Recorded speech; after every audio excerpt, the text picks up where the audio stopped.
This is a video not like any other video because it's the one where we show you the first major Time+Tide limited edition, the Time+Tide DOXA Pacific.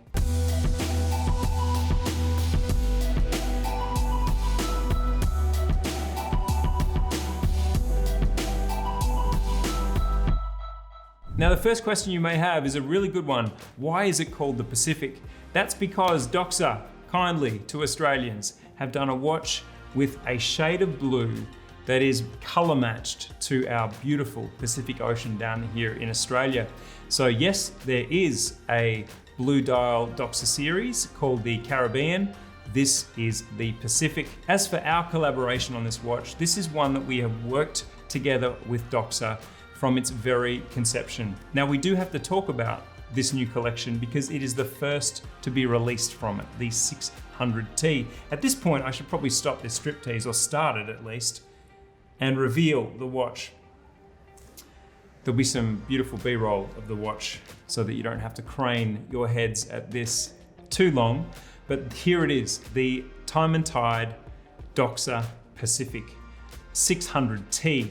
Now, the first thing you will notice, as someone who has even just had a passing interest in DOXA, is that this case is very different to any other DOXA on the market.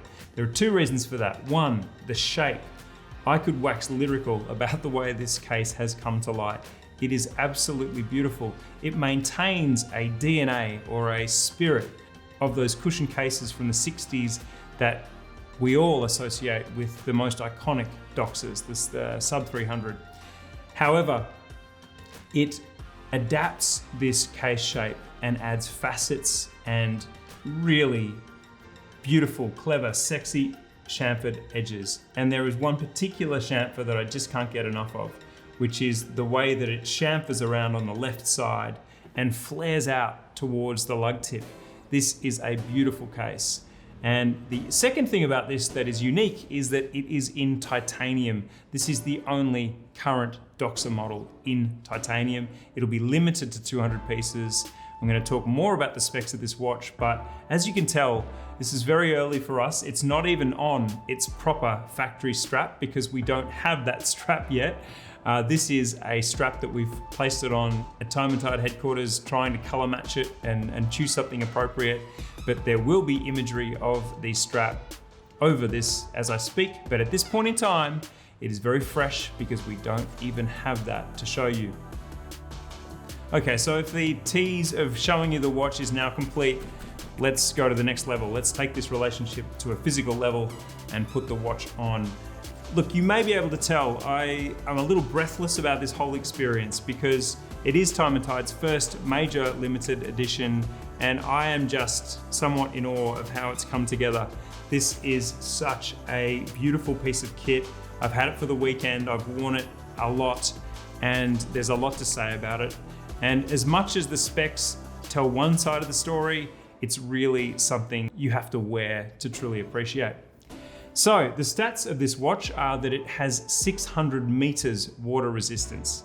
Now that is reflected in the height of the watch, which is 14.5 millimeters. To give that some context, let's look at some other 500 or 600 meter water resistant watches. The first two that came to our minds were the Tudor Pelagos, which is a 42 millimeter watch and has a height of 14.3 millimeters.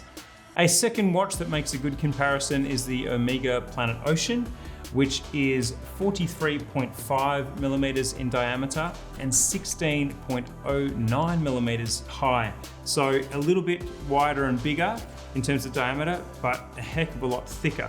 So this watch is definitely a deep diver. However, thanks to that titanium case, we only have a weight of 102 grams, which is something I really enjoyed about it over the weekend, was that at no point did I worry about it getting hurt or the ingress of water when I was at the beach, but it also didn't make me pay for that with a really heavy wrist presence. So the all-important stats are that despite its appearance, and I was surprised by this, it is only a 40 millimeter diameter case. As I said, it's 14.5 millimeters high off the wrist, and it has a lug-to-lug measurement of 48 millimeters. So despite those sloping lugs, it's still well within that 50 millimeters that we refer to. Now, in terms of the movement, the DOXA Pacific has a Solita 200 movement, which has 38 hours of power reserve and a screw down crown with a very nice DOXA fish in orange in relief on the crown.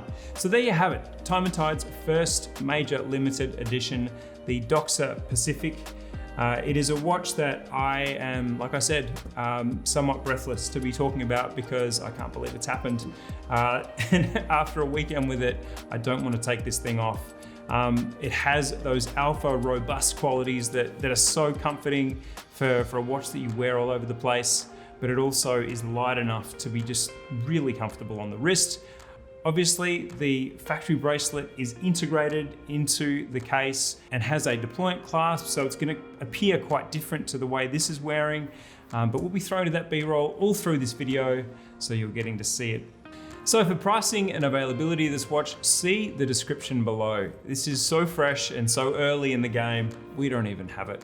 Thanks for watching Time+Tide, and thank you for joining us on this channel over the years. To me, this is some kind of a peak moment. This is something we've waited many years to have the opportunity to do, and to do it with a brand like DOXA, a brand that goes way back in time for me, is beyond exciting. So let us know what you think in the comments below. A very different look for DOXA, a very different feel for DOXA, and a very different material for DOXA. Lots of new firsts to enjoy. Thanks for watching, and see you soon.